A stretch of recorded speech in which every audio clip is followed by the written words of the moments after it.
ஓம் சாய்ராம் ஸ்ரீ குருப்யோ நமக. Hi friends, நீங்கள் எல்லாருமே ஹனுமன் சாலிசாவை பற்றி கேள்விப்பட்டிருக்கீங்க. எல்லாருக்குமே தெரிஞ்ச ஒரு ஸ்லோகம் அது. எல்லாருமே பாராயணம் கூட பண்ணுவீங்க. அந்த ஹனுமன் சாலிசாவை எழுதினது துளசிதாசர் அப்படிங்கிறதும் உங்கள் எல்லாருக்கும் தெரியும். அவரோட கதையும் பல பேருக்கு தெரிஞ்சிருக்கலாம். தெரியாத சில பேருக்காக இந்த பதிவு. அவரை பற்றி நம்ம சில விஷயங்கள் தெரிஞ்சுக்கலாம். அவர் 500 வருஷங்களுக்கு முன்னதாக வாழ்ந்ததாக சொல்லப்படுறது. அவர் பிறக்கும் பொழுதே ராமராமா அப்படின்னு உச்சரித்ததா அது ஒரு மிராக்கிள் நடந்ததாக சொல்லப்படுறது.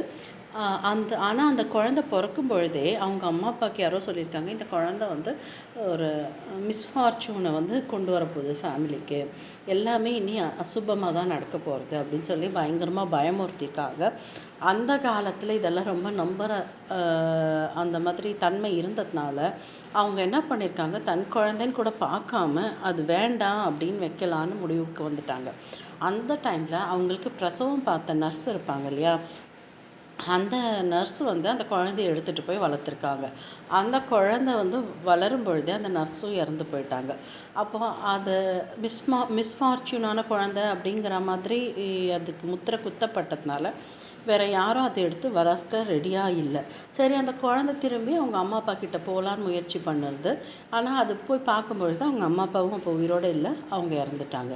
அப்போ இந்த குழந்தைக்கு ஒரு வெளிச்சமே தெரியல, ஒரு வாழ்க்கைக்கு ஒரு வழியே தெரியல. சின்ன குழந்தை என்ன பண்ணோம், அப்போ அப்படியே ஒரு பிச்சை எடுத்துகிட்டு அப்படியே தெருவுலையே அது பாட்டுக்கு வாழ்ந்துட்டுருக்கு. யார் வீட்லையாவது கேட்டு சாப்பாடு கொடுத்தா சாப்பிட்டுட்டு அப்படியே தெருமுனையில் தூங்கிட்டு இப்படியாக ஒரு வாழ்க்கை வாழ்ந்துட்டுருக்கு. இந்த டைமில் தான் நரஹரிதாசர் அப்படிங்கிற ஒரு ராமானந்தாவோட ட்ரெடிஷனை ஃபாலோ பண்ணக்கூடிய ஒரு டிவோட்டி அவர் இந்த குழந்தைய பார்க்க நேரிடுது. அப்போ இந்த குழந்தைக்கு இயற்கையாகவே இருந்த அந்த லாங்குவேஜ் மேலே இருந்த டேலண்ட்டும் அவரோட புத்தி கூர்மையும் அவருக்கு ஒரு பயங்கரமான வியப்பை கொடுக்குது. அதனால் அவர் அந்த குழந்தைய தான் எடுத்துகிட்டு போகிறது மட்டும் இல்லாமல் அந்த குழந்தை தனக்கு சிஷ்யனாக இருக்கட்டும்னு நினச்சி அதுக்கு வேணுங்கிற உபதேசங்கள் எல்லாம் கொடுத்து தன்னோட சிஷ்யனாக ஏற்றுக்கிட்டு முதல்ல ராமாயணத்தை அந்த குழந்தைக்கு சொல்லித்தரார். அப்போவே ராம பக்திங்கிற ஒரு விதையை அந்த குழந்தைக்குள்ளே விதைச்சிடுறாரு. அந்த விதை அந்த குழந்தைக்கு இயற்கையிலேயே இருக்குது. ஏன்னா நம்ம சொன்னோம் இல்லையா, பிறக்கும் பொழுதே ராமராமான்னு உச்சரித்த ஒரு மிராக்கலான குழந்தை அதுன்னு. அதனால் அந்த விதை என்ன அது வளர்கிறதுக்கான சூழ்நிலைக்கு அந்த விதை ஆட்பட்டது அப்படின்னு நம்ம சொல்லலாம். இந்த டைமில் தான் அவர் என்ன சொல்கிறாருன்னா, துளசிதாசர்கிட்ட நீ வாரணாசி போய் சான்ஸ்கிரிட் படி, ஃபிலாசபி படிச்சுட்டு வா அப்படின்னு சொல்லி ஆசீர்வாதம் பண்ணி நரஹரிதாஸ் அவர் அமுச்சு வைக்கிறாரு. வாரணாசிக்கு போன துளசிதாசர் சான்ஸ்கிரிட் கிராமரை நல்லபடியாக படிக்கிறாரு. அவதிங்கிற அங்கே இருக்கிற ரீஜனல் லாங்குவேஜையும் ரொம்ப நல்லபடியாக படிக்கிறாரு. இந்த டைம் தான் அவருக்கு திருமணம் ஆகுது. ரத்னாவலிங்கிறது அவங்க மனைவியோட பேர். திருமணம் ஆகிட்டு அப்படியே நார்மலாக ஒரு நார்மல் லைஃப் எல்லார மாதிரியும் அவர் லீட் பண்ணிகிட்ருக்காரு. ஒரு நாள் அவங்க ரத்னாவலி அவங்க அம்மா வீட்டுக்கு போகிறாங்க. நடுவில் ஒரு நதி ஓடுது. நதிக்கு இந்த பக்கம் இவர் வீடு, நதிக்கு அந்த பக்கம் ரத்னாவலியோட பேரண்ட்ஸ் வீடு. அவங்க போன இடத்துல என்ன ஆகுதுன்னா, அவங்க சொன்ன மாதிரி அவங்களால திரும்பி வர முடியல. இவருக்கு அன்றைக்கி நைட்டு மனைவியோட தேவை ரொம்ப ஏற்பட்டது. ஆனால் பயங்கர மழை, நதியில் காட்டாறு மாதிரி வெள்ளம் போகுது. அதனால் அவங்க வர முடியாதுங்கிற செய்தியை இவருக்கு எப்படியோ அமுச்சிட்டாங்க. ஸோ அவங்க வரல. ஆனால் இவருக்கு அந்த லஸ்ட்டு அவ்வளோ லஸ்ட்டு ஜாஸ்தியாக இருக்குது, அந்த தேவைகள் ஜாஸ்தியாக இருக்குது. இன்றைக்கி எப்படியும் நம்ம மனைவியை அடைஞ்சு ஆகணும் அப்படின்ட்டு இவர் சரி நம்ம அங்கே போகலாம் அப்படின்ட்டு போகிறாரு. அந்த ஆற்றை கடக்கணுமே, தண்ணி அப்படி ஓடுது, மழை கொட்டுன்னு கொட்டுது. அப்போது இருட்டு, இருட்டு. அப்போ என்ன பண்ணுறாரு, அந்த நதியில் இறங்கும்பொழுது ஒரு கட்டை மாதிரி என்னமோ ஒன்று கிடைக்கிது அவர் கைக்கு. இருட்டு, அது என்ன கட்டை எதுவும் தெரியல. சரி, ஏதோ கிடச்ச வரைக்கும் லாபம்னு சொல்லிட்டு அந்த கட்டையை வச்சு அப்படியே நீஞ்சி அக்கறைக்கு போகிறார். போய் சத்தம் இல்லாமல் ரத்னாவலியோட ரூமுக்கு போவோம். ரத்னாவலி எதிர்பார்க்கல இல்லையா, திருடன் தான் வந்துட்டான்னு நினச்சி பயந்து கத்தவும் அவங்க வீட்டு ஆளுங்கள்லாம் வந்துடுறாங்க பார்க்க. ஸோ மாப்பிள்ளை தான் வந்திருக்காரு அப்படிங்கிறது பார்த்துட்டு அவங்க போயிடுறாங்க. ஆனால் ரத்னாவலிக்கு அது ஒரு மாதிரி ரொம்ப கூச்சமாக, ஒரு அசிங்கமாக, என்னடா இந்த நேரத்தில் இப்படி வந்துட்டாரே அப்படின்னு சொல்லிட்டு அவங்களுக்கு ஒரு மாதிரி ஷேம் ஆகிடுறது. அவங்களுக்கு அதனால கோபம் வந்துட்டு துளசிதாசரை பார்த்து, நீ இந்த மோகத்து மேலே காமிக்கிற அக்கறையில் பாதி அளவாவது பக்தியில் நீ காமிச்சிருந்தேன்னா இந்த நேரத்துக்கு செயின்ட்டே ஆயிருப்பேன்னு சொல்லிட்டு திட்டிடுறாங்க நல்லா. அது வந்து அவரை வந்து ரொம்ப பாதித்து அவர் மனசு ஒரு மாதிரி கலங்கி போயிடுது, ஒரு மாதிரி அசிங்கமாகவும் ஆயிடுறது. அதனால் அவர் சரி திரும்பிடுறாரு. அவர் போன நோக்கம் வந்து நிறைவேறலாங்க. மனைவியை சேராமையே அவங்க இப்படி கடின் சொற்கள்லாம் சொன்னோன்னா அதை கேட்டு தாங்க முடியாமல் திரும்பி வரும்பொழுது அதே நதிக்கரைக்கு வராரு. அதே நதிக்கரைக்கு வந்து அந்த எங்கே அவர் வீட்டுக்குள்ளே வரத்துக்கு இறங்கினாரோ நதியில், அந்த இடத்துக்கே போகிறாரு. அந்த இடத்துல தான் அவர் ஒரு கட்டையை பிடிச்சிட்டு முதந்து வந்ததை நம்ம பார்த்தோம் இல்லையா, அது அங்கே விட்டுருப்பார் இல்லையா, அதே இடத்துக்கு திரும்பியும் போகிறார். போன இடத்துல அந்த இடத்துல திடீர்னு ஒரு பயங்கரமான மின்னல் வெட்டிச்சு. அந்த அந்த வெளிச்சத்தில் பார்த்தா அவர் எந்த கட்டையை பிடிச்சிட்டு வந்தாரோ அது கட்டை இல்லை, ஒரு பிணம், ஒரு டெட் பாடியை பிடிச்சிட்டாக்கும் அவர் வந்திருக்கார். அதை பார்த்தோன்னா அவருக்கே இல்லை, என்னடா இது, நம்ம இந்த லஸ்ட்டில் இவ்வளோ அந்த மோகம் வந்து நம்மளை இந்த அளவுக்கு குருடன் ஆக்கிடுச்சு. ஒரு பிணத்தை பிடிச்சிட்டு இந்த உடம்பு பின்னாடி இந்த உடம்பை பிடிச்சின்னு அந்த உடம்பை சேர்கிறதுக்காக வந்திருக்கோவேன்னு அவருக்குள்ளேயே ஒரு பயங்கர கஷ்டம் ஏற்படுது. அந்த மனைவியோட வார்த்தைகளும் இந்த சங்கடங்களும் சேர்ந்து அந்த மின்னல் வெட்டிச்சில் அதுவும் அவருக்கு ஒரு பிளெஸ்ஸிங்காக அமைஞ்சு அங்கே தான் அவரோட டிரான்ஸ்ஃபர்மேஷன் நடந்துச்சு. அந்த மாதிரி டிரான்ஸ்ஃபர்மேஷன் ஆனப்பறம் இனிமேல் காடு மலைகள் அப்படின்னு ராமநாமத்தை சொல்லிவிட்டு ராம பக்தியில் அப்படியே சுற்ற ஆரம்பிச்சிட்டார். அப்படி இருக்கும்போது ஒரு மரத்துக்கு தண்ணி ஊற்றின்னு இருந்தார் ஒரு நாளைக்கு. அந்த மரத்துக்கு தண்ணி ஊற்றி முடிச்சோன்னா திடீர்னு அதுலேருந்து ஒரு பேயோ பிசாசோ பூதமோ எப்படி வேணால் சொல்லிக்கலாம், அந்த பூதம் வந்துச்சு. அந்த வந்தோடனே இவர் பார்த்துட்டு அப்படியே ஒரு மாதிரி ஷாக் ஆகி நிற்கிறாரு.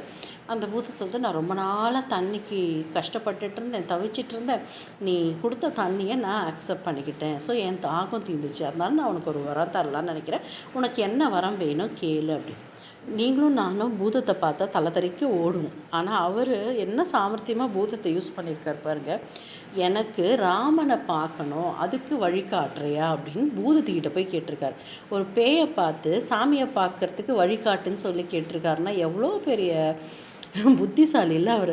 அது என்ன சொல்லியிருக்கு, என்னால் ராமனை பார்க்க வழிகாட்ட முடியாது, அதுக்கு ஒரே ஒரு ஆள் தான் இருக்கார், அவரோட தீவிர பக்தன் ஹனுமான், அவரை காலை பிடிச்சா மட்டும்தான் ராமனை உன்னால் தரிசிக்க முடியும் அப்படின்னோன்னே இவர் கேட்டிருக்காரு, அவர் எப்படி நான் பார்க்குறது அப்படின்னோன்னே அந்த பூதம் சொல்லியிருக்கு, வாரணாசியில் ராமநாம வைபவத்தை பற்றி பேச்சு சொற்பொழிவெல்லாம் நடக்கும், அவரோட ராமாயண பாடல்கள்லாம் நடக்கும், அதுக்கு கண்டிப்பாக ஹனுமார் வந்து உட்காந்துட்டு தான் போவார், நீ அவரை அடையாளம் கண்டு கொண்டு அவர் காலில் விழுந்து அவர்கிட்ட நீ பிளெஸ்ஸிங் வாங்கினேன்னா ராமனை பார்க்கலாம் அப்படின்னு சொல்லிவிட்டு அது பேயோ பூதமோ அது மறைஞ்சிடும். அப்போ இவர் அப்படியே எங்கெல்லாம் நாமத்தோட இது நடக்குது அப்படின்னு விசாரிச்சுட்டு போவார். அப்போ ஒரு இடத்துல வந்து அந்த குறிப்பிட்ட நாட்களுக்கு வந்து ராமாயண வைபவம் நடக்கிறதுன்னு சொல்லிட்டு தெரிய வருது. அந்த இடத்துக்கு போகிறாரு. போயிட்டு பார்க்குறாரு, ஒரு எல்லோரும் உட்காந்து செட்டில் ஆகிடுறாங்க. இங்கே சொற்பொழிவு ஆரம்பிக்குது. பார்த்தா வயசான ஒரு ஆள் இந்த கம்பளியெல்லாம் போத்திக்கிட்டு அந்த முடியாமல் அப்படி வந்து கடைசியாக வந்து உட்கார்றாரு. உட்கார்ந்த அப்புறம் பார்த்தீங்கன்னா இவர் அவரையே பார்த்துன்னு இருக்கார். யார்? துளசிதாசர். அந்த சொற்பொழிவை அவ்வளோ உன்னிப்பாக கூர்ந்து அதில் லயிச்சு போய் அந்த மனிதன் வந்து கவனிச்சிட்ருக்காரு. இதை துளசிதாசர் பார்த்துட்ருக்கார். ஏன்னா எல்லாரும் கேட்போம், ஆனால் அப்படி இப்படி நான் நெளிவோம் சுழிவோம் எல்லாம் பண்ணுவோம்ல, ஆனால் அவர் வந்து எந்த ஒரு அசைவுமே இல்லாமல் அப்படி உட்கார்றார். அப்போ இவருக்கு டவுட் வந்துச்சு, சரி இவர் யாருன்னு பார்க்கலான்னு சொல்லிட்டு உட்காந்துட்ருக்கார் பொறுமையாக. சொற்பொழிவு முடியுது, கூட்டங்கள்லாம் கலையுது. எல்லோரும் கலைஞ்சி போனோன்னே இந்த வயசானவர் வந்து பொறுமையாக நடந்து அப்படியே காட்டுக்குள்ளே போகிறார், அப்படியே மறையறதுக்கு. அப்போ இவர் பேசாமல் ஃபாலோ பண்ணிகிட்டே பின்னாடி போய் அந்த காட்டுக்குள்ளே போனோன்னே இவருக்கு கன்ஃபார்ம் ஆகிடுது இவர் ஹனுமாராக தான் இருக்கணும் அப்படின்ட்டு.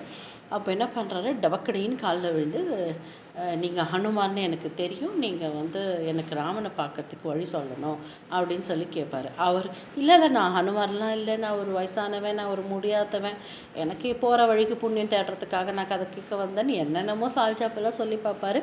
துளசிதாசர் ஒத்துக்கவே மாட்டார். இல்லை நீங்கள் ஹனுமார் தான், எனக்கு உங்களை அடையாளம் தெரிஞ்சிடுச்சு, நீங்கள் எனக்கு வழிகாட்டியே ஆகணும்னு சொல்லிவிட்டு இந்த விடாக்குண்டன் கொடாக்கண்டன்பாங்கள்ல அந்த மாதிரி காலில் விடாமல் அப்படியே படுத்து கிடக்காரு கால்கடியில், விடமாட்டேன் அப்படின்ட்டு. அப்புறம் ஹனுமாருக்கு வேறு வழி தெரியாமல் அவர் தன்னோட சொந்த உருவம் எடுத்துக்கிட்டு, சரி நீ வந்து சித்திரக்கூடத்துக்கு போ, அங்கே உனக்கு ராமனோட காட்சி கிடைக்கும் அப்படின்னு சொல்லி அனுப்பி வைப்பார். அப்போ சித்திரக்கூடத்துக்கு போவார். அங்கே வந்து ராமனோட அனுகிரகம் அவருக்கு கிடைக்கும், காட்சி கிடைக்கும். 2 வாட்டி கிடைக்கும். ஒரு வாட்டி ராமர் லக்ஷ்மணன் 2 பேரும் குதிரைகள்லேயும், இன்னொரு வாட்டி ராமன் வந்து ஒரு சின்ன பையனாகவும் காட்சி தருவார். ஸோ அந்த காட்சியை பார்த்தப்ப அப்புறம் என்னங்க, ஒன்றுமே இல்லை, அவ்வளோ ராமபக்தி முழுமையாக அவர் ஆட்கொண்டுடுச்சு. ஸோ அப்படியே ராமான்னு இருந்தார். அந்த டைமில் ஒரு நாள் தூங்கும்பொழுது சிவனும் பார்வதியும் அவர் கனவுல வந்து ராமாயணம் வந்து சம்ஸ்கிருதத்தில் இருக்குது, எல்லாராலையும் அதை புரிஞ்சிக்க முடியல, அதனால் நீ வந்து அதை அஸ்வதி அப்படிங்கிற அந்த ரீஜனல் லாங்குவேஜில் எழுது அப்படின்னு சொன்னதாக ஒரு குறிப்பு இருக்குது. அதுக்கப்புறம் தான் அவர் ராமச்சரித்திரமானஸ் அப்படின்னு எழுதியிருக்காரு. அது எழுதிட்டு அது எல்லாராலையும் பாடப்படுறது. அப்படியே ராமநாமத்தை சொல்லிவிட்டு அப்படியே அவருக்கும் வயது நகர்றது, கொஞ்சம் வயசாகுது. இதெல்லாம் தெரியும் பொழுது அவர் நல்ல பொயட் ஆகிடுறாரு. ராமரோட பிரபாவத்தை எழுதியாச்சுன்னா அப்புறம் என்ன, அவரோட போயத்துக்கெல்லாம் என்ன வேல்யூ இருக்குன்னா, ஒரு இறந்து போனவனை கூட திருப்பியும் உயிர்ப்பிக்க முடியும். அந்த மாதிரி ஒரு பவர் இருக்கிற மாதிரி ஆகிடுறது அவரோட எழுத்துக்களுக்கும் சொற்களுக்கும். இதை வந்து யாருக்கு தெரியுதுன்னா அக்பருக்கு தெரியுது. அந்த டைம் இருந்தால் முகல் எம்பரர். அவர் என்ன பண்ணுறாரு, கூப்பிட்டு அனுப்புகிறாரு. சரி, ஓகே. அப்போ வந்து இவருக்கு உடம்பெல்லாம் கொப்பளங்கள் வந்துருச்சு, கால்லாம் முட்டி வலி வந்துருச்சு. துளசிதாசருக்கும் நம்மள மாதிரி தாங்க முட்டி வலி வந்துருச்சு. ஆனால் கூப்பிட்டது எம்பரர் ஆச்சே, போகாமல் இருக்க முடியாதுங்கிறதுனால போகிறாரு. போனோன்னே நீங்கள் ஏதோ மிராக்கல்லாம் பண்ணுவீங்களாமே, எனக்கும் மிராக்கல் பண்ணி காமிங்க அப்படின்பாரு. இல்லை, நான் யாருங்க மிராக்கல் பண்ணக்கூடியவன் அவன் தான் ராமன். அவன் பண்ண மிராக்கள் தான் நம்ம எல்லாருமே, எனக்கு அதெல்லாம் ஒன்றுமே தெரியாது, நான் ஒரு சாதாரண ஜீவன் அப்படின்னு சொல்லுவார். ஆனை மட்டும் அக்பர் கேட்பார், ஆனை மட்டும் இவர் இல்லைம்பார். அக்பருக்கு கோபம் வந்துடும், துளசிதாசரை தூக்கி ஜெயிலில் போட்டுருவார். ஜெயிலில் உட்காந்து துளசிதாசர் என்ன பண்ணுவாருன்னா, அங்கே உட்காந்து 40 நாளைக்கு தினத்துக்கு ஒரு 2 லைன் அப்படிங்கிற விதத்தில் ஒரு தோஹா அப்படின்னு சொல்லலாம். சாலீஸ்னால் 40 நாளைக்கு 40 வரிகளை அந்த 2 வரி தோஹாவை 40 எழுதி முடித்தார். அதுதான் ஹனுமான் சாலிசா. சரி, துளசிதாசர் ராம பக்தர் தானே, ஏன் ராம சாலிசான்னு எழுதலாம்ல, இல்லை ராமரை பற்றி வேறு ஏதாவது எழுதலாம்ல, ஏன் ஹனுமான் சாலிசா எழுதினார் அப்படிங்கிற ஒரு கேள்வி இங்கே எல்லாருக்கும் வந்தது. அப்போது அதுக்கும் துளசிதாசரே பதில் சொல்லியிருக்காரு. ஏன் அவர் ஹனுமாரை பற்றி எழுதினார் அப்படின்னா, ஒருத்தன் ராமன் கிட்ட போகணுன்னு நினச்சா அவனை ராமன் கிட்ட கொண்டு போய் சேர்க்கறதுக்கு ஹனுமாரால் மட்டும்தான் முடியும். அவனாக ராமனை தேடி போக முடியாது. அங்கே நடுவில் ஹனுமாரோட அனுகிரகம் இருந்தால் தான் நமக்கு ராம பக்திங்கிறது நமக்கு கிடைக்கும். அதனால் அந்த ஹனுமானோட அருள் நமக்கு கண்டிப்பாக வேணும். இன்னொன்று, யார் ராம பக்தனோ அவனுக்கு எந்த ஒரு சங்கடம் வந்தாலும் அங்கே இமீடியட்டாக வந்து ஹெல்ப் பண்ணக்கூடியவர் யாருன்னு பார்த்தா ஹனுமான். ஹெல்ப் இல்லாமல் தவிக்கிறவங்களுக்கு உடனடியாக ஹெல்ப் பண்ணக்கூடியவர் ஹனுமான். அதுக்காகவும் யார் உள்முகமாக திரும்பி நமக்குள்ளே அந்த ராமநாமத்தை பதிச்சு ராமநாம பக்தியை வளர்த்துக்கணும், உள்முகமாக நம்ம திரும்பணும், ஆன்மீகத்துக்கு நம்ம திரும்பணும் அப்படின்னு நினச்சி ராமநாமத்தை நம்ம உணரணும்னு நினச்சி நம்ம முயற்சி பண்ணாலும் நமக்கு உதவி செய்யக்கூடிய முதல் ஆள் ஹனுமார் தான். ஸோ இப்பேற்பட்ட ஹனுமார் வந்து அவருக்கு ஒரு நன்றி செலுத்துகிற விதமாகவும் அவரால் தானே இவருக்கு ராமரை பார்க்க முடிஞ்சுது. ஸோ அந்த நன்றி செலுத்துகிற விதமாகவும் அவருடைய பெருமையை பேசுகிற விதமாகவும் இந்த ஹனுமான் சாலிசாவை எழுதி முடித்தார். 40 நாள் ஹனுமான் சாலிசா எழுதி முடித்தோன்னே என்ன ஆச்சுன்னா, அந்த அவங்க எங்கே ஜெயிலில் அடைக்கப்பட்டிருந்தாங்களோ அந்த கிங்டம் இருந்த இடத்துல ஃபுல்லாக ஒரு மங்கியோட ஆர்மியே சொல்லலாம். அந்த மாதிரி ஃபுல் குரங்கு கூட்டம் வந்து ஃபுல் கிங்டமை அப்படியே ராஜ்யமே இல்லைங்கிற அளவுக்கு துவம்சம் பண்ணிட்டு போயிடுச்சு. அதை பார்த்த அக்பர் அப்படியே காணாமையும் போயிடுச்சு. ஃபுல்லாக துவம்சம் பண்ணிவிட்டு எல்லோரும் வந்து அக்பர்கிட்ட சொல்லுவோம். அக்பருக்கு புரிஞ்சிடுச்சு இவர் தானே, இவரை வெளியே விடுறாரு. அடுத்த க்ஷணம் அப்படியே மாயமாக மறைஞ்சிடுச்சு அத்தனை குரங்கும். எங்கேருந்து அந்த குரங்குகள் கூட்டம் வந்தது, எங்கே போச்சு, எதுவுமே யாருக்குமே தெரியல. அப்போ தான் இவரோட மகிமை வந்து ஊர் ஃபுல்லாக பரவ ஆரம்பிச்சுது. எப்போவும் நமக்கு ஏதாவது ஒரு கஷ்டம் அப்படின்னா அந்த கஷ்டத்துலேருந்து நம்மளை விடுவிக்க உடனே வரக்கூடிய தெய்வம் வந்து அனுமான்.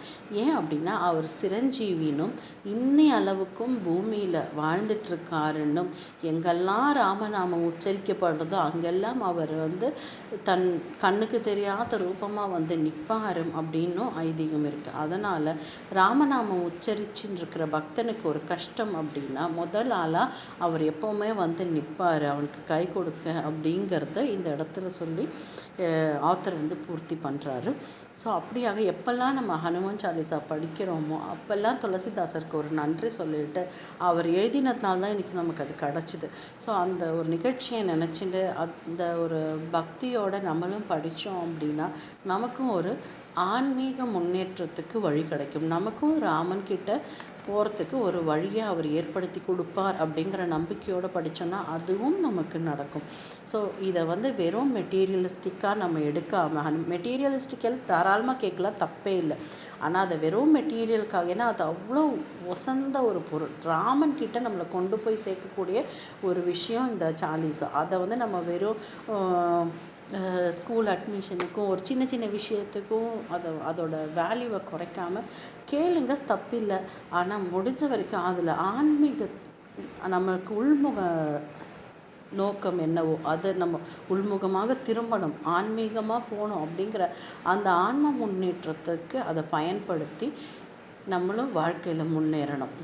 நன்றி, வணக்கம்.